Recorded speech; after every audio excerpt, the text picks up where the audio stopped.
Ассаламу алейкум, витаю вас, друзья. Так, секунду. Сегодня 28 июня 2026 года, 18 часов по Берлину, 19, соответственно, по городу Джахару. Я вас всех, друзья, сердечно приветствую.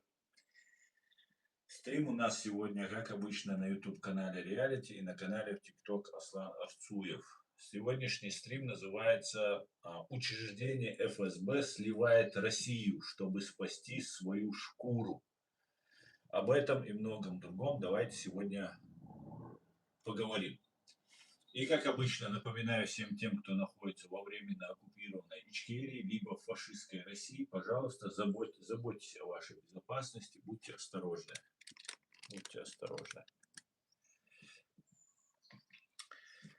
Так.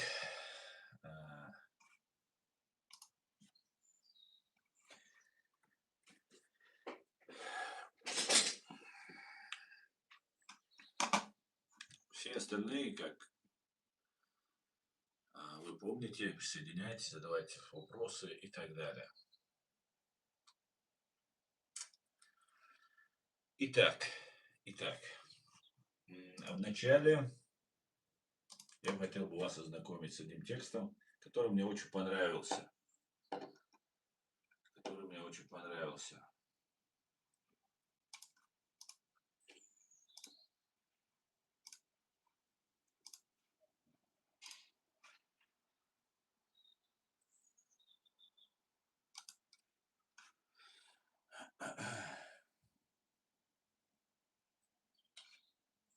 Который я сегодня написал при помощи искусственного интеллекта. Я его вам зачитаю, пока мы все собираемся. Вам будет интересно, я думаю. Недавно было событие на Кавказе, когда утонул мальчик, по-моему, 10-12 лет, который прыгнул спасать своих друзей, товарищей, которые не могли вылезти из воды, и сам утонул. И откликнулось очень много людей со всего Кавказа, и мы показали свое единство. Конечно же, врагу это может не понравиться, но одновременно с этим было очевидно, что эту тему раскручивают или пытаются перехватить, возглавить ее представители оккупационной власти. Но что бы там ни было, мы видели, как кавказцы отзываются на помощь друг другу. И если мы были бы свободными, это, наверное, единственная такая возможность оказывать друг другу поддержку без последствий для семьи, для родственников, для себя лично. И вот такие вещи не запрещает оккупационная власть. И наоборот, она как бы поддержала, наоборот, их блогеры это раскручивали и так далее. Но в любом случае мы знаем, что такого единства, как у нас есть на Кавказе, нет нигде.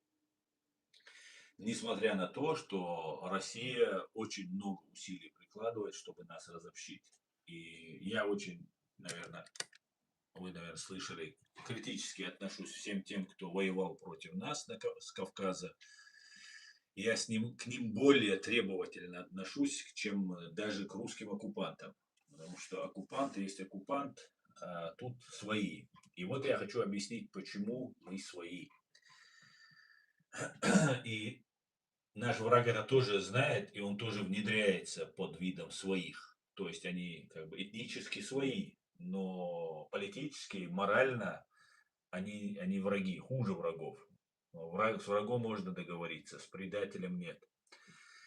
И вот мне пришла такая мысль, почему мы такие, почему мы внешне похожи, у нас наш кавказионский тип выражается отдельно даже от европейского, культура, очень много у нас схожего, очень много. И вот к какому выводу я пришел. Ковчег пророка Нуха, Ноя и генетическая карта Кавказа. Большинство современных мусульманских ученых и исследователей подчеркивают, что Коран сообщает о великом потопе как о назидании человечеству, однако не раскрывает время этого события, относя его к области сокровенного, гаиба. Многие исламские авторы соотносят кораническое описание потопа, произошедшим приблизительно между 12 тысячами и 5 тысячными годами до нашей эры. То есть 14, от 14 до 7 тысяч лет тому назад. Вот в этом промежутке. Некоторые исламские авторы об этом говорят. Согласно библейской же хронологии, основанной на подсчете возраста патриархов книги Бытия, потоп традиционно датируется периодом между 3200 и 2500 годами до нашей эры. То есть где-то 5200 лет, 4500 лет назад до нашей эры. Некоторые наиболее известная датировка архиепископа Ашера относится к 2348 году до нашей эры, тогда как расчеты по тексту Септуагинты помещают это событие примерно 3168 году до нашей эры. Также очень интересна шумерская традиция, которая появилась раньше ислама, христианства и иудаизма. В шумерской традиции, отраженной в мифах о шумерском царском списке, потоп представляет как величайший исторический рубеж. До него царям приписывается фантастическая долгая продолжительность правления. Десятки тысяч лет каждый из них правил. Кто-то 28 тысяч лет, кто-то 48 тысяч лет, там по-разному. И не 10 отцов, как до Ноя, а 8 отцов считается у шумеров. И общей сложностью где-то 240 тысяч лет правили они до потопа. Вследствие чего мифическая хронология уходит вглубь времен на 20-35 тысяч лет до нашей эры. То есть после потопа люди стали жить меньше, чем до потопа, но жили тоже очень много. Очень много. Общей сложности где-то до 22 колена они насчитывают около там 20-35 тысяч лет. То есть по 1000 лет, там, по 500 лет люди жили. Современная геология подтверждает существование глобального потопа, не подтверждает существование глобального потопа, охватившего всю планету. Однако ученые рассматривают несколько реальных природных катастроф, которые могли лечь в основу древних преданий. Первое связано с интенсивным таянием ледников и быстрым повышением уровня Мирового океана в конце последнего ледникового периода около 14 тысяч до 9 тысяч лет до нашей эры. Тогда были затоплены обширные прибрежные территории, включая бассейн Персидского залива. Вторая широко обсуждаемая гипотеза – теория Райна-Питтмена, согласно которой около 5600 лет, то есть 7600 приблизительно лет назад, 5600 года до нашей эры произошел катастрофический прорыв вод Средиземного моря через Босфор, вызвавший затопление Черноморского бассейна.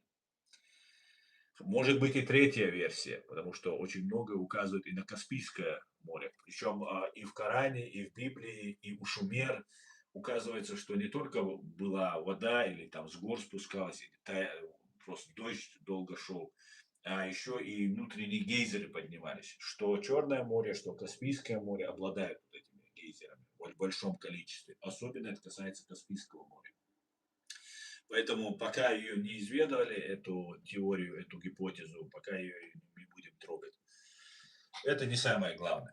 Это так, для вступления. Как долго мы на Кавказе живем. Как долго мы на Кавказе живем. Я к этому пытаюсь подойти. Согласно Корану, на ковчеге вместе с пророком Нухом, мир ему, Ноем, спаслись его семья, за исключением тех, кто уверовал. Библия говорит, что жена последовала за ними. Про четвертого сына ничего Библия не говорит, а Коран говорит, что и жена, и четвертый сын отказались, не уверовали, отказались последовать за Ноем и погибли.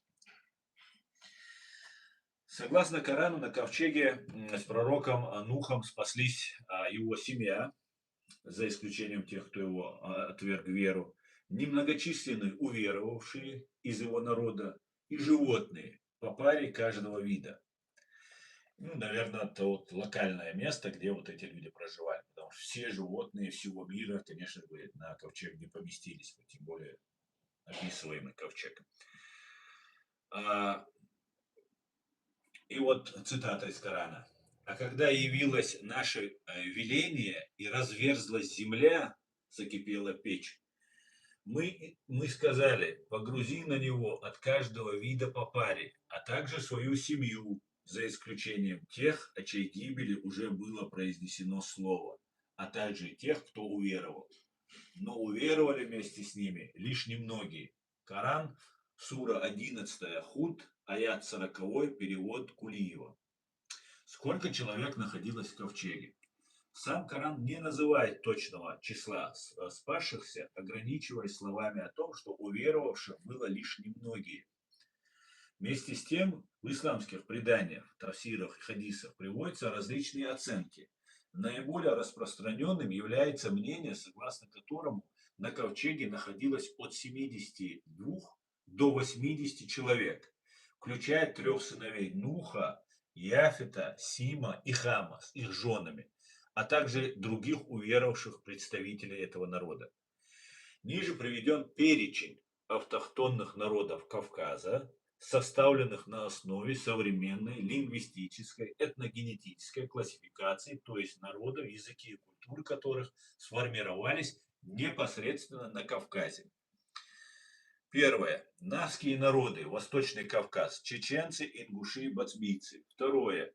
Картвельские народы, Южный Кавказ, грузины, включая картлийцев, кахетинцев, имеретинцев, рачинцев, гурийцев, аджарцев, хевсуров, пшавов, тушин и другие субэтнические группы, мигрелы, сваны и лазы. Третье. Абхазо-адыгские народы, Западный Кавказ, адыги, адыгейцы, кабардинцы, шапсуги, абхазы, абазины и убыхи. Русские практически полностью убили всех убыхов.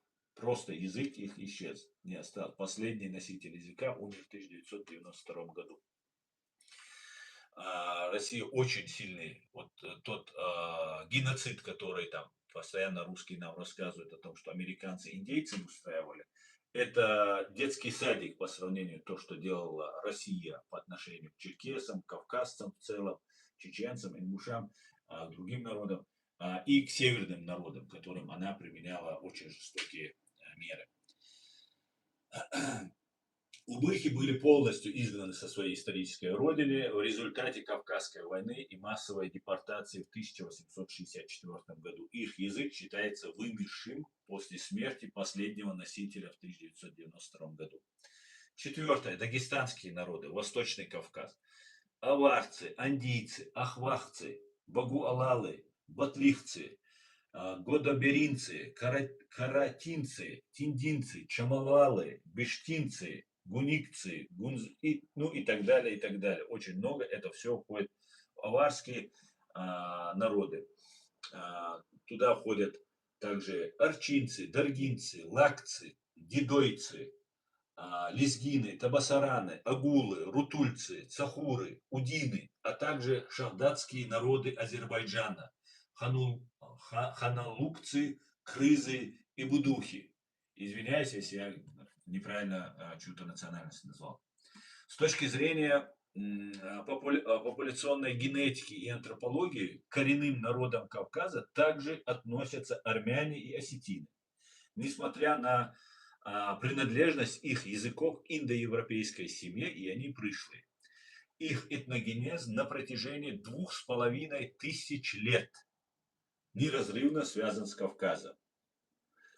Они пришли 2500 лет назад, поэтому мы можем смело их причислять к кавказцам. И они уже как сформировались как кавказцы. Если принять за основу исламское предание о том, что после потопа человечество возродилось от людей, спасшихся на ковчеге, то можно выдвинуть следующую гипотезу. Навские народы могут являться прямыми потомками самого пророка Ноя, Нуха, мир ему, через его сыновей, тогда как остальные автохтонные народы Кавказа могут происходить от других уверовавших, спасшихся вместе с ним на ковчеге. Согласно исламским преданиям, их общее число составляло около 72-80 человек. Аслан Арцуев, председатель правозащитной ассоциации Human Rights Center Ичкерия, 28 июня 2026 года. Текст вы можете увидеть на канале YouTube и Facebook.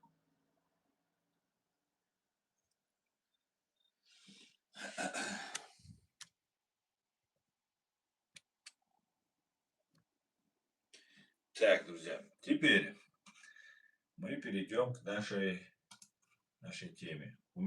Я вопрос написал, но не опубликовал его. Друзья, у меня опубликован вопрос в YouTube. Также вы можете здесь в TikTok на него ответить. Как и называет сегодняшний наш стрим, учреждение ФСБ сливает Россию, чтобы спасти свою шкуру. Да? Нет? Пожалуйста, отвечайте на вопрос и пообщаемся. Валейк салам, Усман, Асламбек, валейк салам, Шавега Машу, Алейли салам, Маша. Так.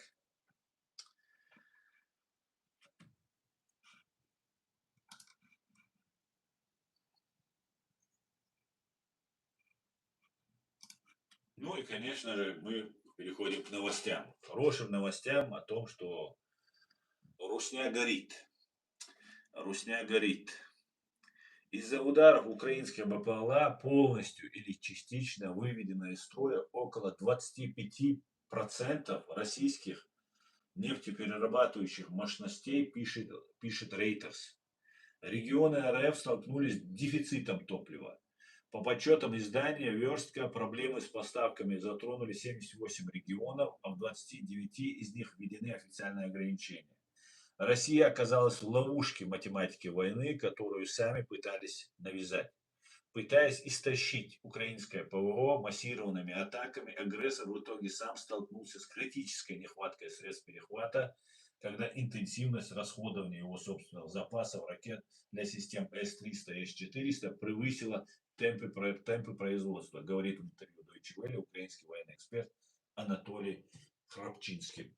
По его мнению, недавнее успешное преодоление московской системы ПВО – это результат системной деградации оборонной архитектуры РФ в сочетании с эволюцией средств поражения ВСУ. При этом ключевую роль Храпчинский отдает массовости атак. Даже простые недорогие дроны способны перегрузить систему ПВО, если запускают одновременно сотнями. Главная проблема российских ПВО та же самая, что и у Украины. Дефицит самих комплексов и боеприпасов к ним, говорит Руслан Левиев. По его словам, создать сплошную систему противовоздушной обороны на территории России невозможно, а большие размеры Москвы и плотная высокая застройка лишь облегчают беспилотникам обход радаров. Слава Украине! Российские военные преступники похвастались своими ударами по славянской ТЭС. Очередное предприятие, которое давало работу тысячам жителей Донбасса, сносят фабами с лица земли, чтобы в итоге распилить на металл, как Азовсталь, и забросить. У русских это называется освобождением. Я цитирую Facebook Александра Бульбаха. Вот такая вот интересная ситуация складывается. Как известно, вчера был нанесен удар по военному заводу в Волгограде, где производились дальние ракеты фашистской России. Как-то так, друзья. Звук очень слабый, говорит. А лишь мой звук.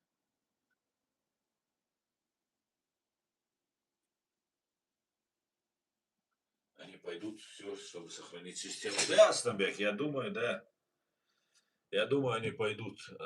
Ну, мы же видим это. Знаете, вот перед нашими глазами, да, не могу я об этом просто не говорить, потому что каждый день не только гибнут россияне, но гибнут и украинцы. Со стороны россиян не все идут добровольно, как мы знаем, в том числе из оккупированной Ичкерии гонят туда людей под страхом смерти родственников. Или их отправят на войну родственников, если он не идет. В том числе даже к женщинам бывает, да, претензии. Ну, ФСБ работает, ФСБ не имеет никаких ограничений в этом смысле. И ситуация, как мы видим, развивается. а, Крыму продают бензин за 300 рублей за литр. Да, интересно, конечно. И ситуация развивается не в пользу России. И наблюдая за вот этими событиями, мы видим мы видим боевые действия, которые разворачиваются между Израилем и ее соседями. И мы видим, как она воюет с сектором Газа, как она воюет сейчас с Ливаном, она не так еще пока воюет, с Ираном, как она наносит удары. То есть мы видим, что наносятся удары по центру принятия решений, по главным лицам, просто их уничтожают. Здесь немножко по-другому. Мы не видим удары по центру принятия решений. Мы не видим удары по ФСБ. Я не призываю бить, так, чтобы было понятно. Но я говорю, почему это не делается. Просто возникает вопрос, почему это не делается. Очень странно, очень странно. Ни по Кремлю не бьется, ни по ФСБ не бьется. Почему?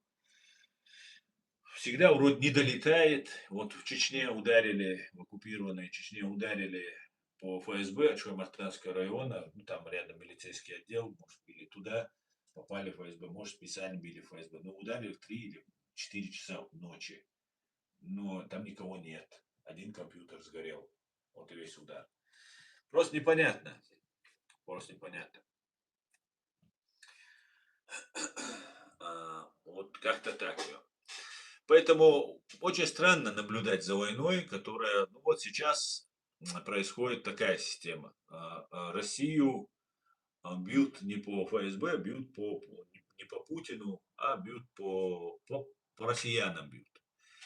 Ну хорошо, да, они тоже поддерживали эту войну, но я как человек, который там жил, я знаю, что они поддерживали. Ну, вот такая вот пропаганда идет, они верят телевизору, просто все повторяют.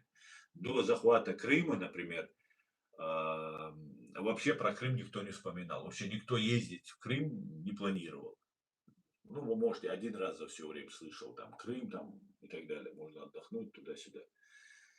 Там, Ибица, там, Крымская, там, туда-сюда. Но это и все. Один раз, по-моему, 2 раза, может, максимум. За все время слышал. Но потом как с цепи сорвались. Крым, Крым, без Крыма жить не можем. Все, России не будет без Крыма, там, и так далее.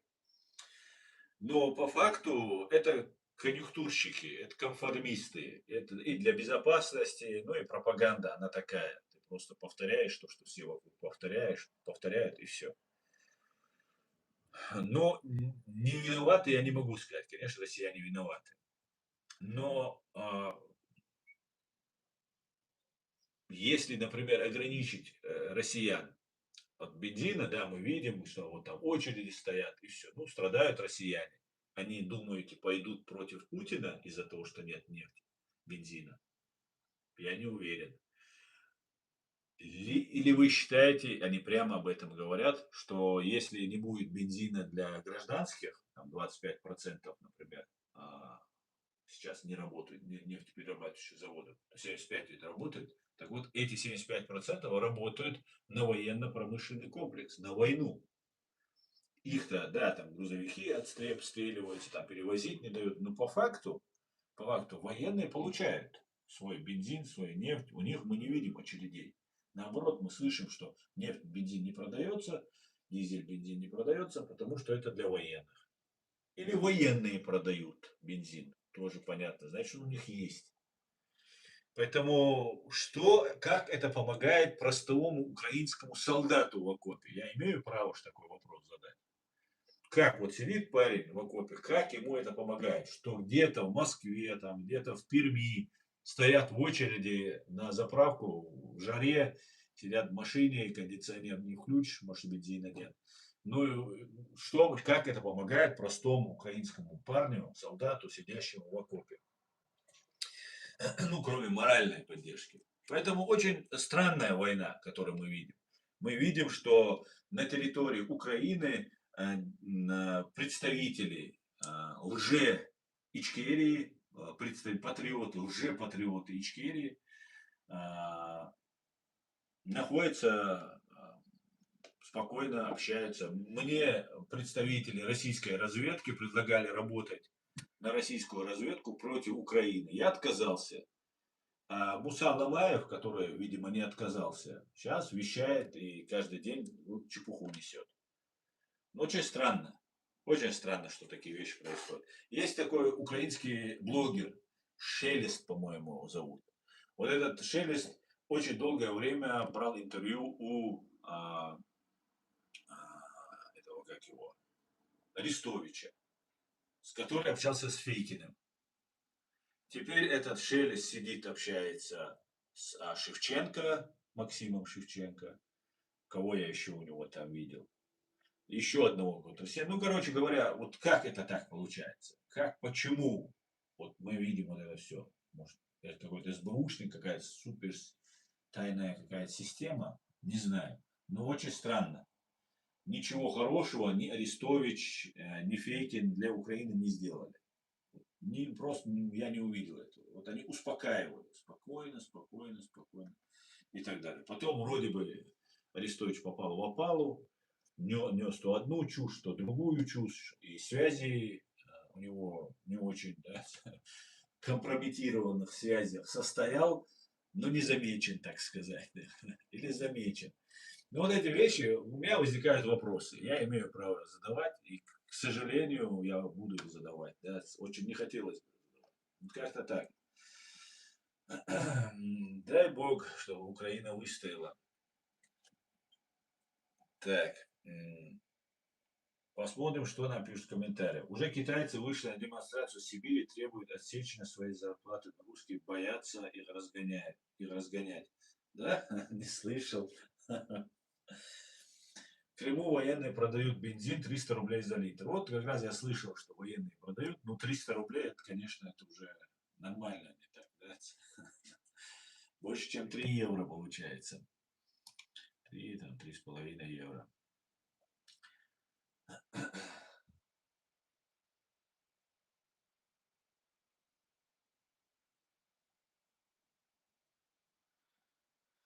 Уже Китай не хочет иметь дело с Россией. Я думаю, основная, Китай уже давно решил. Я думаю, уже Россия, она поделена на сферы влияния.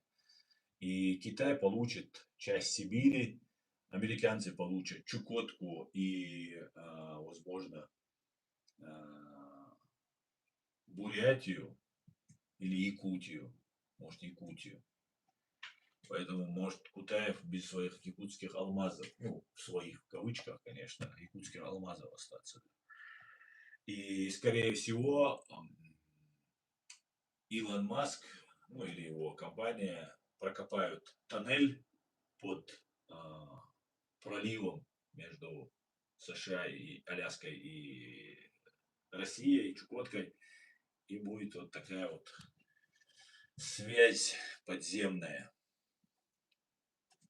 И от территории отойдут. А это огромные просто полезные ископаемые. Помните, когда Аляску русские продали, тогда там нашли золото. Эта Аляска окупилась там буквально за пару лет. И то же самое сейчас с Чукоткой с ними происходит. Короче говоря, я хочу сказать, что Путин сливает Россию, сливает армию. Он понимает, что победить он не может, выйти из этой войны он тоже не может. И вот мы видим то, что видим. И тут на Западе заинтересованы, что Путин сохранился. Сохранился. Если они его сохраняют, значит, может быть, есть вероятность, что ему дали какие-то гарантии, что он будет в безопасности. Что как бы меня не устраивает. Путин должен ответить за геноцид чеченского народа, за геноцид грузинского народа, за геноцид сирийского народа, за геноцид украинского народа. Путин за это должен ответить. Ну, посмотрим, как будет. Пытаются там без него человека сделать. Ну, просто позорище, просто. Что тут люди творят. Это очень, очень нехорошо, да. Поэтому я думаю, что ФСБ будет сливать всех и будет делать все, чтобы себя спасти, систему спасти. И эта система, к сожалению, здесь она устраивает. Вот если исходить из того, что в ПАСЕ приглашают, там немецкий какой-то там депутат там с Закаевым связывается. Ну, это им Кирилл Буданов подсказывает. Короче говоря, Кирилл Буданов, надо запомнить, запомните навсегда, чеченцы, это враг Чеченской республики Ичкерия, свободной, независимой, демократической Ичкерии, лютый враг и подлец в отношении чеченского народа. Нужно запомнить это на этого человека, да, а то потом будут они изображать из себя каких-то героев, друзей чеченцев, что они вот там Закаевым здрасте сказали, якобы они там за чеченцев. Нет, мы, чеченцы, знаем, кто наш друг, а кто является подлецом в отношении чеченского народа. Один из них Кирилл Буданов, а также, конечно, не один, а он Портников, Гордон, кто там у вас еще? Ну, полно там разных там всяких этих деятелей. Русские какие-то нацисты. Здесь в Германии один нацист ошивался, убрали его туда. Тикток боевики там сидят, там какой-то экзотические блогеры, там тикток блогеры сидят там, короче, рассказывают нам сказки. Так, так все хорошие русские на украинских каналах, то есть проштампованные враги Украины на украинских каналах, и их приглашают. Да, Асланбек, абсолютно, вот как раз об этом я говорил. Ты написал об этом раньше, но я как раз об этом говорил. Армяне на Кавказе появились с помощью посла России Грибоедова в 1822 году вместо албанских христиан. Ну, где ты конкретно имеешь в виду? Вот где сейчас находится Армения, они там находятся где-то 6 века до нашей эры. Вот падение Урарту, вот буквально перед падением Урарту, они появились в Урарту, и с тех пор там была названа территория Армения, и в честь первого царя Урарту Араму, и армяне, вот с тех пор не только армяне, там много местных автохтонных народов проживало, которые потом, которых потом начали называть тюрками. Это другой вообще этнос, в отличие от туркменов, которые пришли из-за Каспия. И они завоевали эту территорию, и потом вот все народы там назывались тюрками. Но там же жили, они там вытеснили Византию, вытеснили персов, но там же жили народы тысячи лет, свои автохтонные народы. И поэтому тюрки, они такие разные. Тюрки, они более азиатской внешности, а вот настоящие жители, ну, автохтонные жители, не все настоящие, автохтонные жители Анатолии, нынешней Турции, Азербайджана, Армении, там проживали люди другой внешности, другого генотипа, и они сейчас там проживают. Но они называются теперь тюрками. Некоторые, может, полностью ассимилировались, некоторые остались. Но ген, ДНК не обманешь, как говорится. Так, если Илон Маск будет делать туннель, то в этом месте Рашки уже не будет. Да, я думаю, что Чукотка и Якутия, по-моему, по-моему, Якутия, да, после Чукотки там идет оттуда, если с востока смотреть, то они уходят. Вот эти два субъекта Российской Федерации уйдут под Бурятия, по-моему, я ошибаюсь, не Якутия, а Бурятия. Они уйдут под Америку. Я думаю, так будет. Но на все воля Всевышнего, я не знаю точно. Что вы скажете об убийстве художника-карикатуриста, которого убили в Польше? Стелла, я, во-первых, выражаю свои искренние соболезнования родным и близким вот этого Скрипецкий, да, его псевдоним был творческий, человека, которого подло, вероломно застрелили. Конечно же, это дело рук российских спецслужб. И очень жаль, что так произошло. Да, они убивают, они нас убивают, они не просто убивают, они похищают дома родственников, у него просто никого не похищали, пытают, дискредитируют. Есть такое понятие транснациональное репрессивное преследование. Так вот, в этом состоянии моя правозащитная ассоциация, мои родственники, все пребываем в этом состоянии. За нас уплачены деньги, на меня идет охота, меня дискредитируют, и воздействие оказывает на моих родственников, на моих друзей, знакомых, соратников и так далее.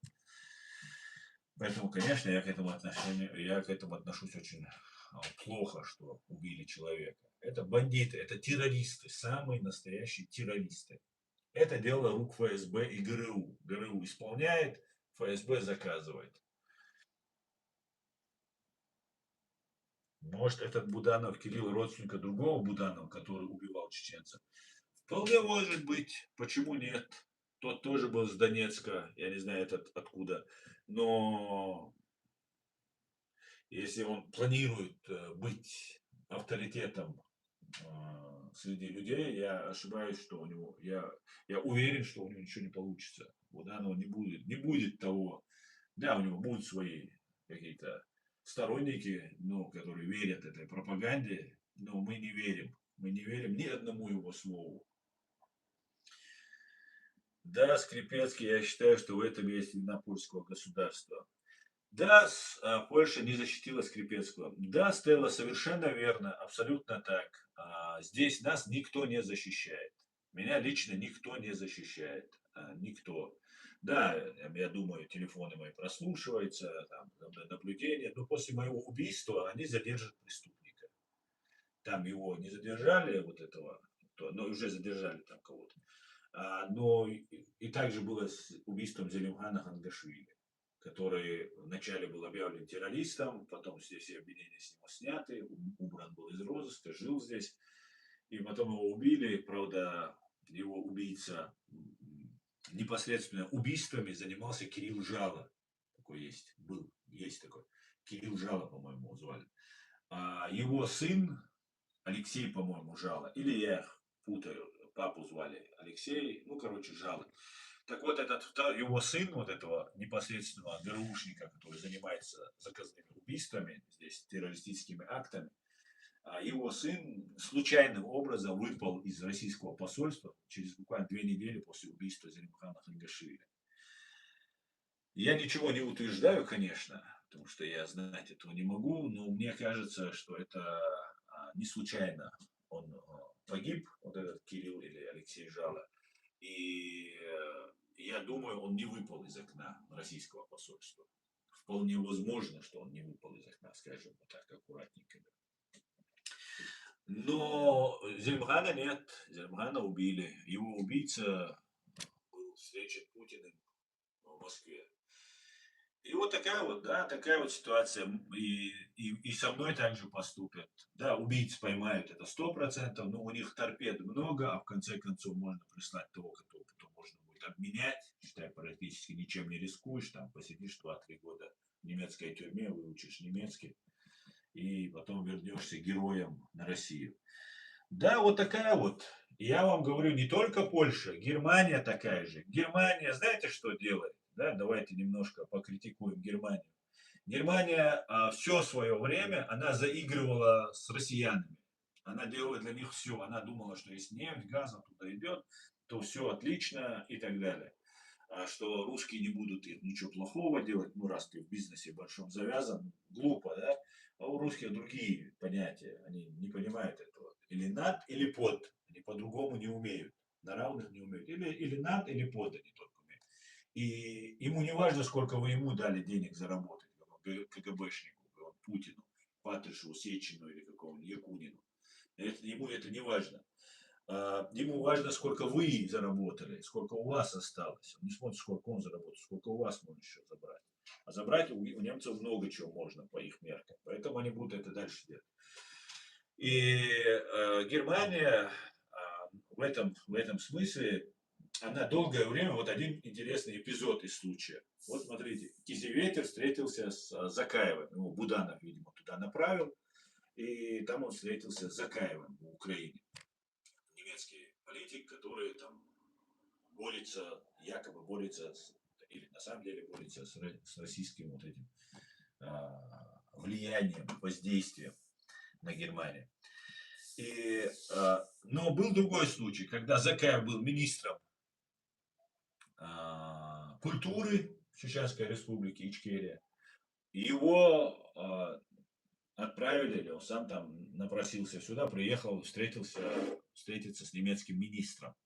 Вот сейчас депутат Кизеветер с ним встретился, а он тогда в 90, по-моему, 8-й, 9-й год, 7-й, не помню, не знаю точно, он прилетел в Германию, Закаев.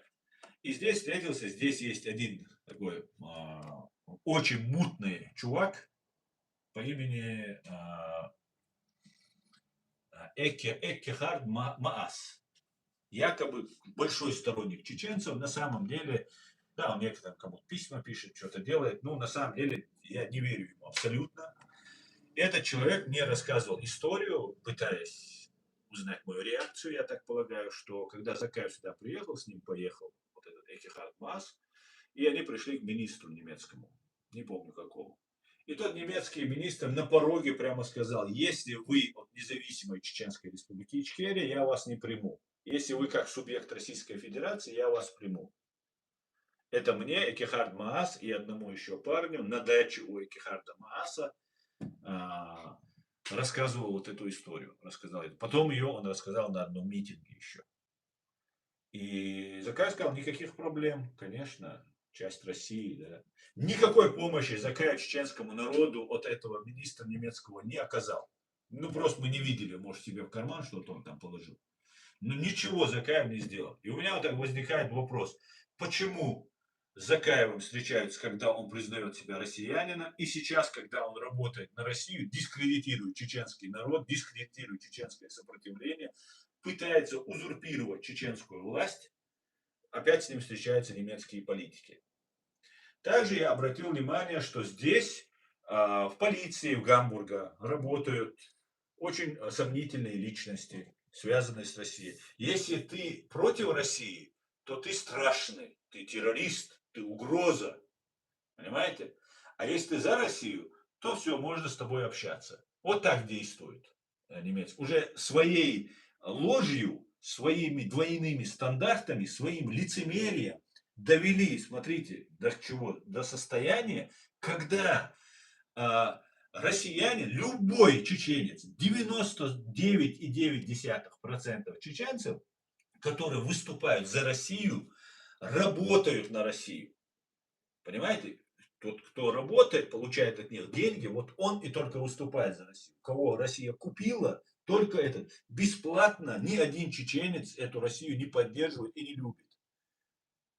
И тогда возникает вопрос: Германия принимает и поддерживает таких чеченцев, другие чеченцы, они исламисты, ичкерийцы, опасные, страшные, с ними лучше не связываться, Россия пальцем помашет, скажет: ой, не смей, не заигрывайте с ними.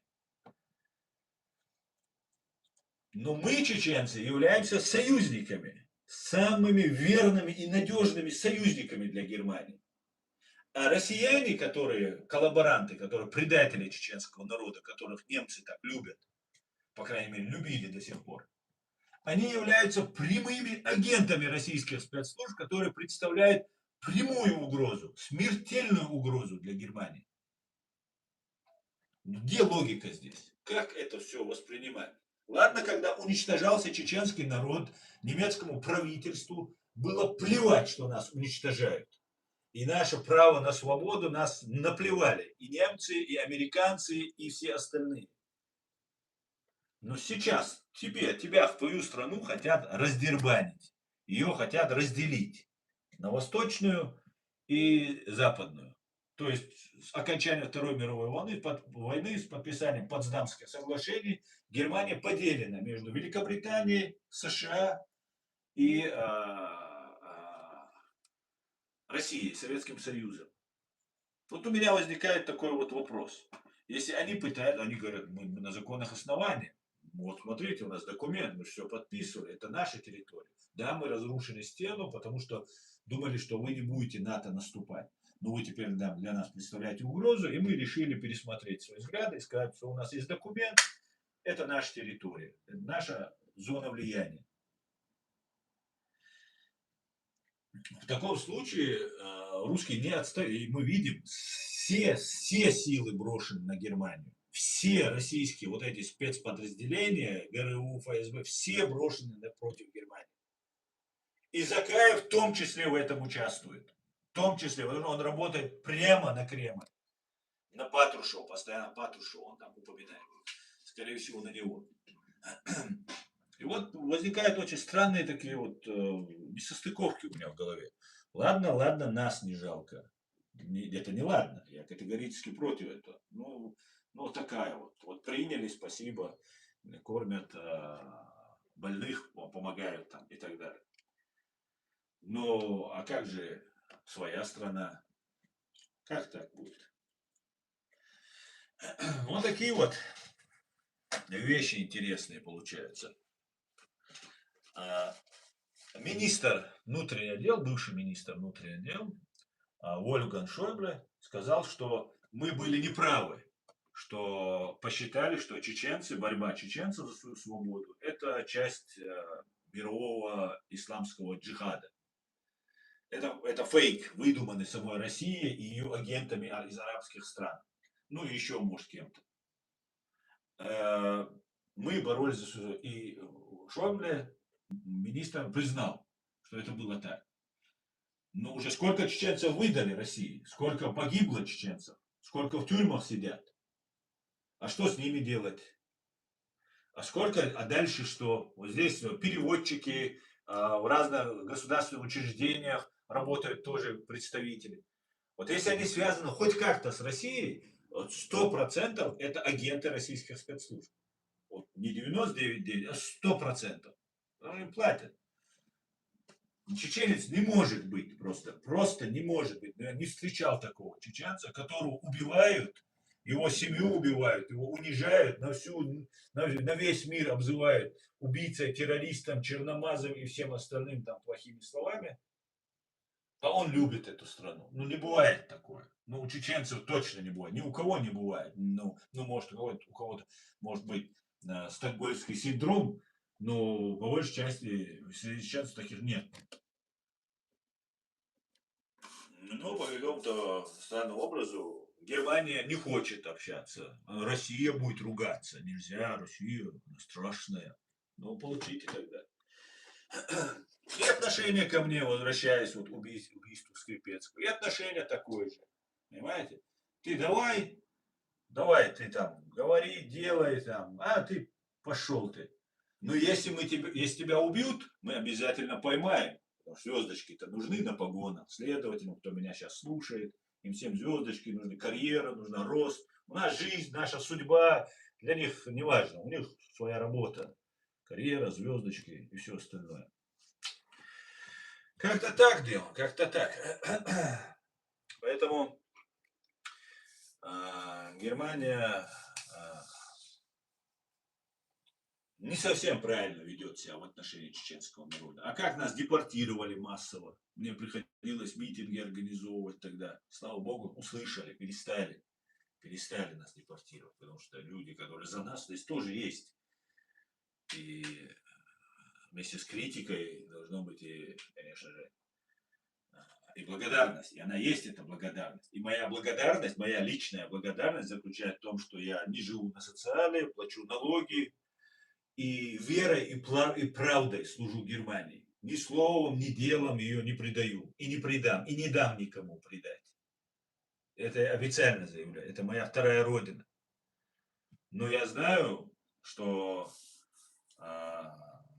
отношение к нам не такое, как нам хотелось бы, да, и как мы заслуживаем. Мы были такими надежными и верными друзьями и для Германии, и для Франции, и для всех остальных европейских стран, где мы находимся. Если бы нас услышали, но нас не слышат. Вдруг Россия помашет пальцем.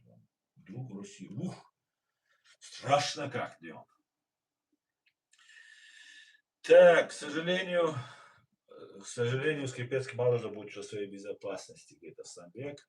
Ну, наверное, он вообще не заботился о ней. Он думал, что он защищен. Здесь, в европейских лесах, очень много убитых и без вести захороненных людей здесь. В том числе чеченцев. Шольц отпустил Красикова в обмен на прикомандированных хороших русских. Да, совершенно верно. Но и не в обмен на них, нет.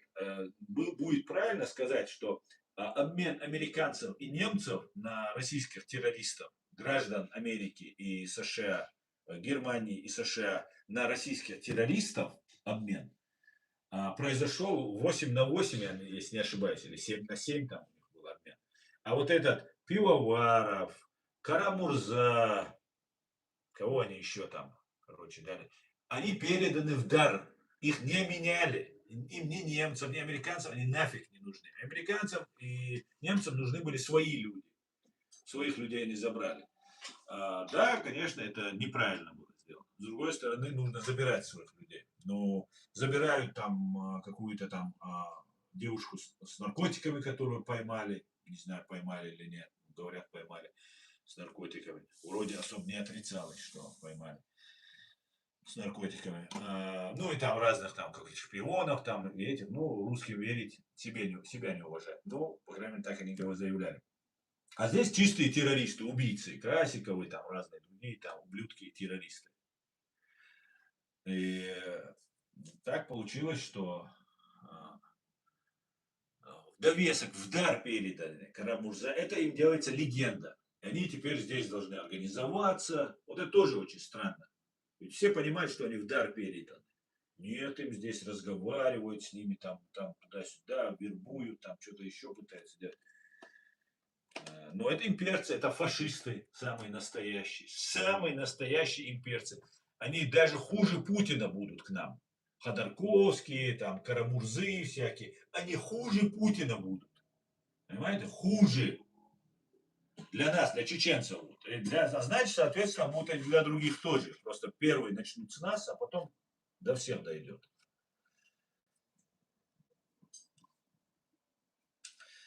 Так, Асан, здравствуйте. Вам не кажется, что дроны по России запускают сами ФСБшники, говорит Тарас Гавриш? Ну, здравствуйте, Тарас. Ну, я так не думаю, конечно, что сами они запускают, ФСБшники. Ну, это слишком было бы. И украинцы бы сказали, что это не мы. Это же не один там Буданов запускает, сидит где-то в подвале. Там целая система работает, целая ЗСУ. ЗСУ я верю. Руководству нет. ЗСУ верю. Когда русские посадили Германию на газовый крючок, то цена на газ увеличилась в 10 раз. Да, я не знал, Асамбек, я не знал. Забирали по договору тоже было, когда заранее все обговаривалось. Посидите немножко, говорили, а потом поменяем. Забирали по договоренности тоже было, когда заранее все обговаривалось. Посидите немножко, потом поменяем. Ну вот в том-то и дело, они им-то, может, и говорили немножко посидите, ну я имею в виду российских вот этих так называемых оппозиционеров, лже-оппозиционеров, лже-имперцев. Хотя они не скрывают, Яшин тоже туда, вообще напрочь, матерый такой, отмороженный такой, имперец, да, фашист. И сидят, рассказывают, там, чепуху несут. И я думаю, их там задерживали, сажали для того, чтобы, конечно же, выпустить, но нужно было сделать под обмен. А здесь на Западе не приняли. Ни немцы, ни американцы не сказали, нет, мы только своих забираем. Только за своих, нам никто не нужен. Официально их никто не брал. Они переданы в дар, они подарены. То есть это для нас, для всех разыграли спектакль. Почему здесь на Западе позволяют в этот спектакль играть им и нас обманывать? Не знаю, у меня на вопрос на этот ответа нет на этот вопрос. Ну, может быть, у них, я не знаю, с чем это связано.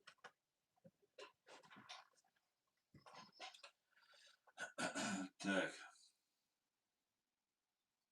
Мне тоже хочется верить. Тарас. Да, кстати.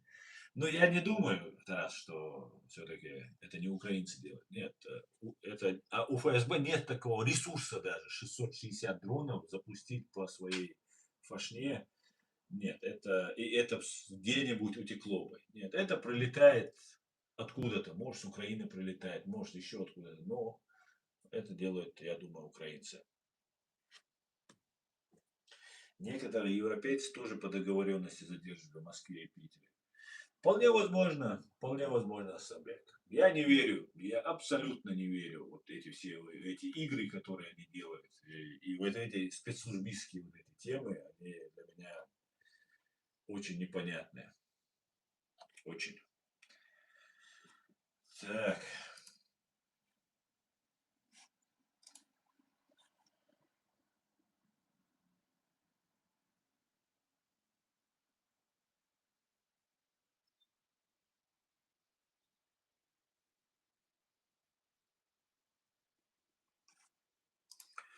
В Сирии террористы судили, говорит здесь один, бывшего верховного муфтия.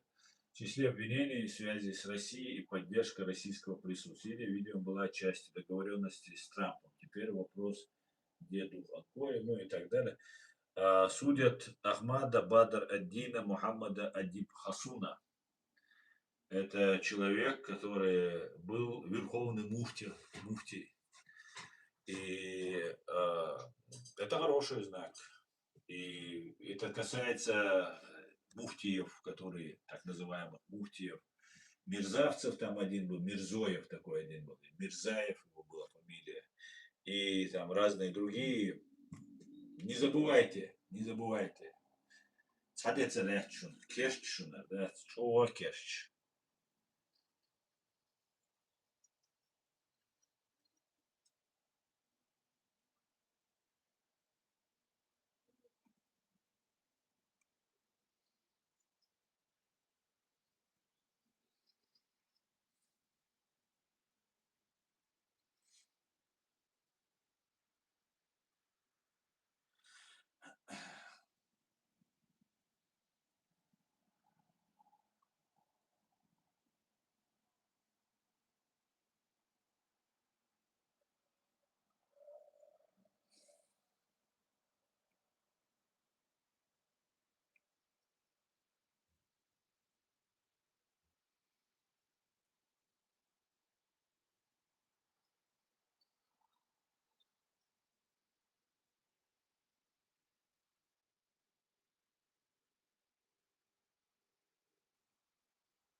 Путин рассказывает, что Запад пытается победить Россию изнутри. И якобы это связано с тем, что вот удары наносятся по нефтеперерабатывающим заводам и так далее. Я вижу, что недовольство есть на России.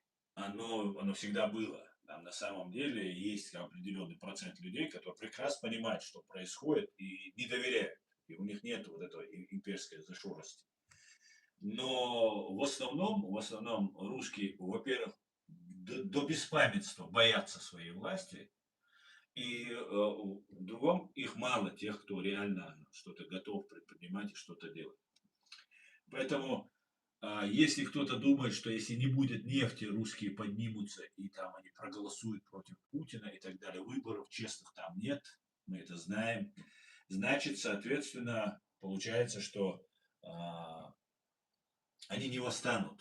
Если кто-то думает восстанут. Сейчас какой-то чувак появился, он говорит, вот, мы хотим вам рассказать про пытки, там какая-то там, ну, инструмент, кого-то его использовали, какой-то там боевик, воевавший в Украине, и сразу же дал заднюю, как положено, и все такое. Его из-за этого такую сейчас тему устроили.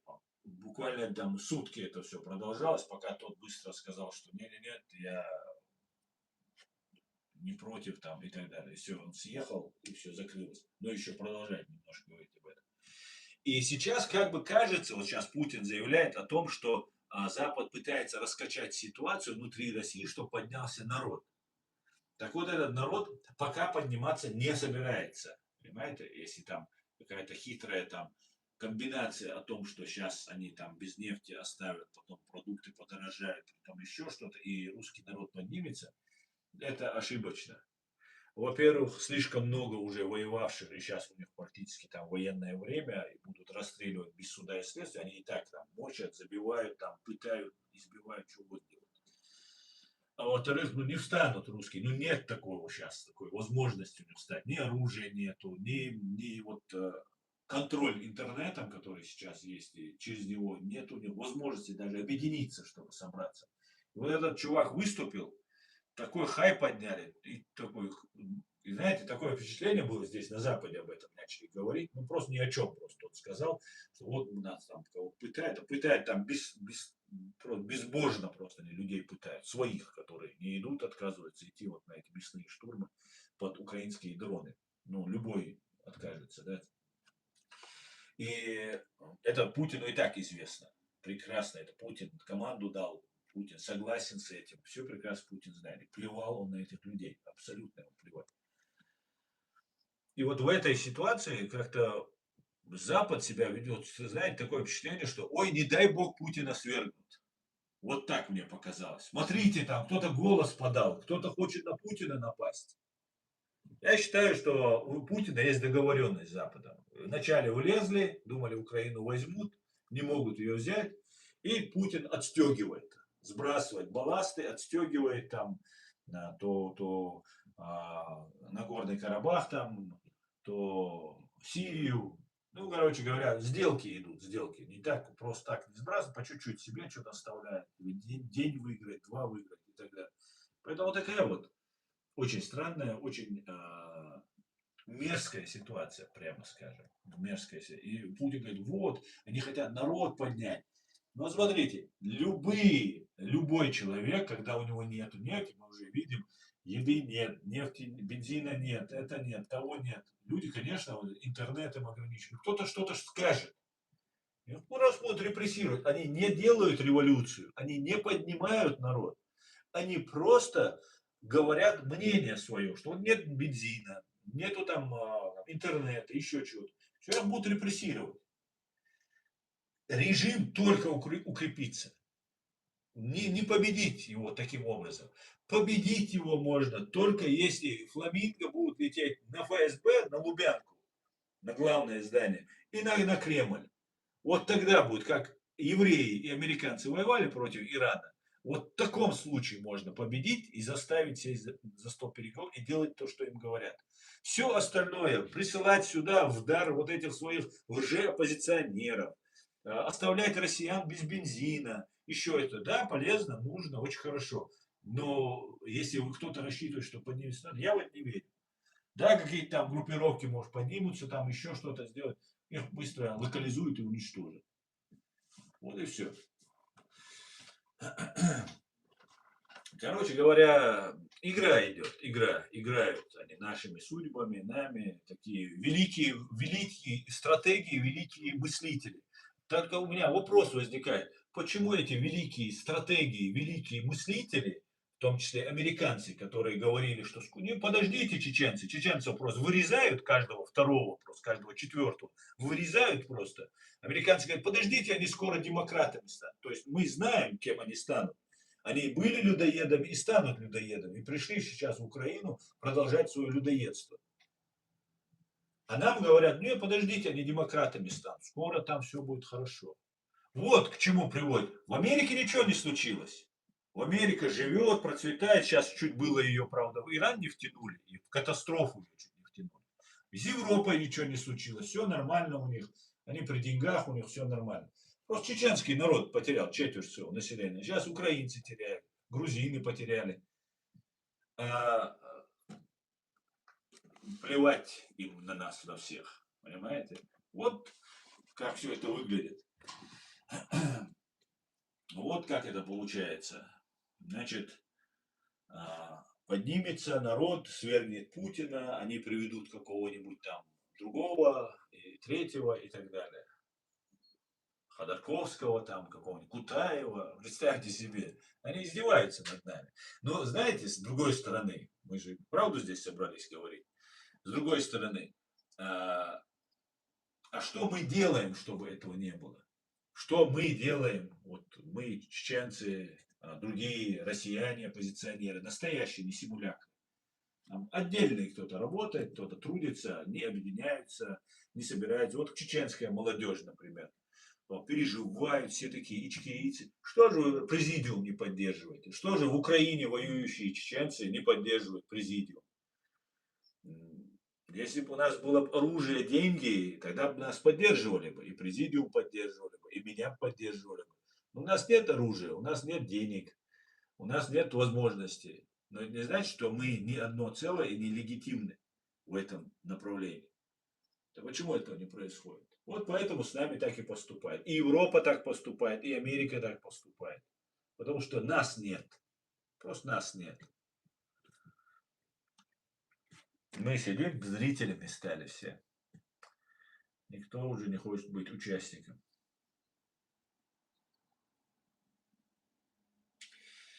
Так, друзья, у нас жара невыносимая.